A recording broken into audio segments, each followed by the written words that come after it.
Linda, in opening statements today, prosecutors told of little 4-month-old Dylan Dankkert's fatal injuries. Now, according to them, they believe that the father is responsible for those injuries. However, the defense attorneys claim that this was nothing more than a horrible accident.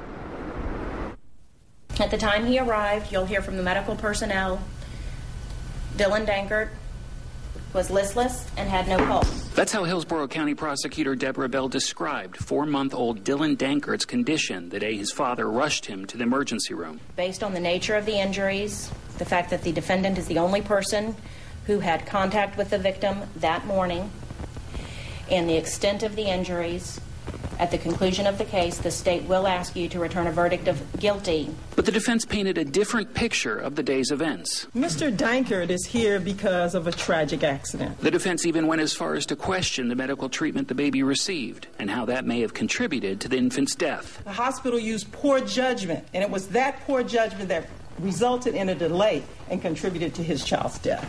Once testimony began, detective after detective testified to the scene at the family's home. Pictures showed patches of blood on the rug and inside the baby's diapers. The day wrapped up with one of the doctors on duty that night testifying on the attempts to save the infant's life. That's the kind of force that I can give you as an example that I have seen cases of similar ruptures of the intestine of this magnitude.